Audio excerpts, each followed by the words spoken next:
حضرت مولانا طارق جمیل صاحب ہم ان کی خاک کے برابر بھی نہیں ہیں. ان سے اللہ نے جو ہدایت کا کام لیا اس کا 10واں حصہ بھی ہم نہیں کر سکے.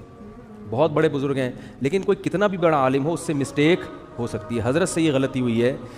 مولانا طارق جمیل صاحب پہ مجھے بہت ترس آتا ہے کیونکہ میں ان کے مجاہدے جانتا ہوں، کیسے زندگی میں دولت کو لات ماری ہے انہوں نے، کیسے مجاہدوں میں ٹائم گزارا، پوری زندگی تبلیغ میں چل چل کے پہیا بن گئے. آج ہر دوسرا آدمی یہ لینڈ کروزر میں گھومتے ہیں، وہ بھائی وہ کروڑ پتی خاندان میں پیدا ہوئے ہیں، پھر بھی انہوں نے دولت کمائی نہیں، جو کچھ ملا باپ کی وراثت ہے. تو اس پہ کیوں تنگ کر رہے ہو کسی کو؟ آخری عمر میں، بڑھاپے میں ان کا احترام کرو. کوئی علمی کسی پہ کوئی اعتراض ہے تو وہ شائستہ انداز میں بیان کر دو. کیسی انگلیاں اٹھا رہے ہیں دربار میں جانے والے، کبھی 1 روپے کے لیے کسی سرکاری دربار میں نہیں گئے ہیں، وہ 1 روپے لینے کے لیے بھی نہ کسی سے ملے ہیں. جب ملے ان کو تبلیغ کرنے کے لیے ملے ہیں، وہ مبلغ ہیں، دائی ہیں. اور یہ جتنے لوگ اعتراض کر رہے ہوتے ہیں نا، خود ان کا ذرا سا بھی کام ہونا تو پھر دیکھو یہ کیسے درباری بنتے ہیں. یہ تو جس کو باپ سے دولت ملی ہے اس کو بھی چین سے نہیں جینے دیتے. باقی کوئی اعتراض ہے کرو. ہاں کچھ یہ ضرور ہے کہ ایسے مشہور لوگوں کو بعض دفعہ کچھ دائیں بائیں لوگ کیش کرا رہے ہوتے ہیں. دائیں بائیں کچھ لوگ ایسے ہوتے ہیں جو ان کے نام کو استعمال کر رہے ہوتے ہیں.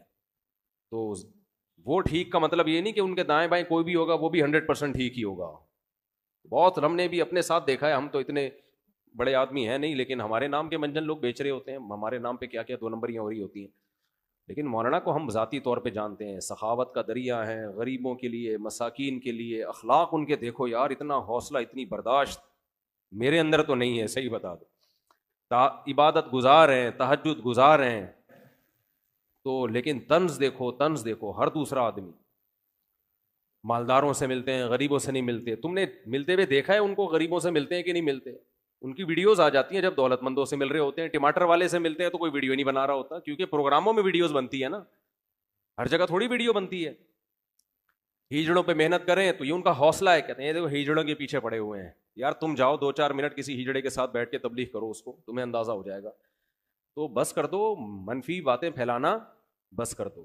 اور پتہ ہے یہ منفیت بار بار، وہ بھی برا، وہ بھی برا، وہ بھی برا، وہ بھی ایسا، سب خراب ہیں، یہ صحیح ہیں 4-6 آدمی بس دنیا میں جو کمنٹس کر رہے ہوتے ہیں نیچے. منفی سوچتے رہنے سے نا انسان ڈپریشن کا ڈبہ بنتا ہے اور تھوڑے دنوں میں اپنی موت خود ہی مر جاتا ہے. مثبت سوچنا سیکھو، پازیٹیو سوچنا سیکھو. سمجھتے ہو وہ انٹرویو لیا نا ان سے پوڈ کاسٹ میں کہ آپ تو سادگی کی تعلیم دیتے ہیں اور خود آپ گاڑیوں میں گھومتے ہیں. تو سلیمان علیہ السلام سادگی کی تعلیم دیتے تھے کہ نہیں دیتے تھے؟ جن کا ہم واقعہ سن رہے ہیں. اور ایسا عرش رکھا ہوا تھا، آگے آ رہا ہے، ایسا تخت، لگژری تخت تھا کہ آپ کی سوچ جہاں ختم ہوتی ہے وہاں سے سلیمان علیہ السلام کا تخت شروع ہوتا ہے. تو دولت رکھنا سادگی کے خلاف نہیں ہے. سمجھتے ہو کہ نہیں سمجھتے؟ ایک صاحب کہنے لگے MTJ کی پروڈکٹ کی قیمتیں دیکھو تو ہوش اڑ جاتے ہیں. تو مت خریدو نا، ساتھ والی غریب والی دکان سے خرید لو. بہت زیادہ قیمت پہ بیچ رہے ہیں تو مت خریدو بھائی. اور وہ کون سا دکان پہ بیٹھ کے بیچ رہے ہیں؟ تو نیچے لوگ ان کا بزنس سنبھالا ہوا ہے، نام ان کا استعمال ہو رہا ہے، اور اگر بیچ رہے ہیں ڈبل ٹرپل کر کے بیچ رہے ہیں تو آپ مت خریدو نا. آپ کا دماغ خراب ہے، وہیں سے لوگے آپ. انہوں نے کہا ہے کہ جو میرے MTJ سے جو خوشبو نہیں خریدے وہ دائرہ اسلام سے خارج ہے. مت خریدو یار، آپ بے وقوف ہو. تو پرسنل لائف میں اس طرح سے، جو میں نہیں کہہ رہا وہ فرشتے ہیں ان سے غلطی نہیں ہو سکتی، کوئی علمی لحاظ سے کسی پر کوئی اشکال ہو تو مہذب طریقے سے کیا جا سکتا ہے، وہ ٹھیک ہے. وہ تو اللہ کے پیغمبر کے علاوہ کوئی بھی غلطی سے پاک نہیں ہے. حضرت مولانا طارق جمیل صاحب ہم ان کی خاک کے برابر بھی نہیں ہیں. ان سے اللہ نے جو ہدایت کا کام لیا اس کا 10واں حصہ بھی ہم نہیں کر سکے. بہت بڑے بزرگ ہیں لیکن کوئی کتنا بھی بڑا عالم ہو اس سے مسٹیک ہو سکتی ہے. حضرت سے یہ غلطی ہوئی ہے کہ انہوں نے ایک بھری محفل میں یہ بتایا کہ گاؤں میں ایک عورت کے 10 بچے تھے تو میں نے اس عورت کو مشورہ دیا کہ آپریشن کر لو. چونکہ یہ ایک نجی مجلس میں بات ہوتی تو پھر تو میری کیا اوقات ان کے سامنے کہ میں ان کو غلطی پر تنبیہ کروں، میری تو کوئی اوقات نہیں ہے. لیکن چونکہ ایک بھری محفل میں بات ہوئی ہے اور ان کی ایک بڑی ویلیو ہے، اہمیت ہے، بہت سے لوگ ان کے اس تبصرے سے، بہت سی عورتیں وہ مس گائیڈ ہو سکتی ہیں اور وہ آپریشن کرا سکتی ہیں کہ بچہ آئندہ نہ ہو. تو حضرت سے یہ خطا ہوئی ہے اور ہر آدمی سے ہو سکتی ہے خطا. ہمیں بات وہ لینی ہے جو اللہ اس کے رسول کی ہے. بات آئیے سمجھ میں؟ 10 بچے بھی ہو جائیں 20 بھی ہو جائیں، عورت آپریشن، حضرت نے جو یہ ان کو مشورہ دیا نا، اس گاؤں کی عورت کو یہ غلط مشورہ دیا. غلطی ہوتی ہے، مجھ سے بھی ہوتی ہے، میں بڑی بڑی مسٹیک کرتا ہوں، اور ہم سے تو زیادہ ہوتی ہے، ان سے کم ہوتی ہے، لیکن یہ بہت بڑی مسٹیک ہوئی ہے حضرت سے، جو کہ ہر ایک سے ہو سکتی ہے، لیکن یہ غلط ہے، حرام ہے. 10 کیا 15 بچے بھی ہو جائیں، آپ حمل روکنے کے لیے آپریشن نہیں کر سکتے، نہ مرد نسبندی کر سکتا ہے. اس کی دلیل کیا ہے؟ دلیل اس کی یہ ہے کہ اللہ نے انسان کو اس کے جسم میں کانٹ چھانٹ کی اجازت نہیں دی ہے. خودکشی کیوں حرام ہے؟ آپ اپنے آپ کو مار نہیں سکتے.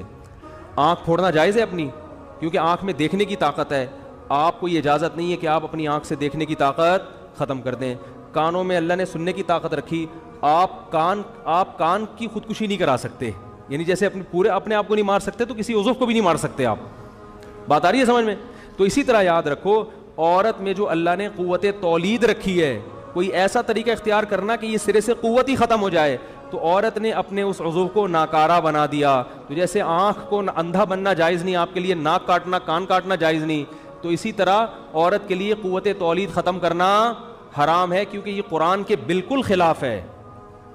قرآن میں آتا ہے کہ شیطان نے یہ کہا کہ میں ان کو حکم دوں گا فَلَا يُغَيِّرُنَّ خَلْقَ اللَّهِ، اللہ یہ اتنے باغی ہو جائیں گے کہ تیری بنائی ہوئی تخلیق کو تبدیل کرنے شروع کر دیں گے. یہ یعنی تو نے جو جس ڈیزائن میں پیدا کیا ہوگا نا، اس تخلیق کو کیا کر دیں گے یہ.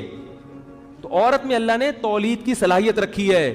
عورت وقتی طور پر حمل روکنے کی تدبیر اختیار کر سکتی ہے کسی ضرورت سے، جیسے صحابہ بھی کرتے تھے، لیکن قوت تولید کو کسی قیمت پہ ختم نہیں کر سکتی. یہ پھر اللہ کی بنائی ہوئی تخلیق کو کیا ہے، اور یہ سب کے نزدیک حرام. دیوبندی بھی علماء بھی حرام کہتے ہیں، بریلوی علماء بھی حرام کہتے ہیں، اہل حدیث بھی اس کو حرام کہتے ہیں، کہیں سے بھی فتویٰ لے لو. عرب علماء بھی حرام کہتے ہیں، عجم بھی حرام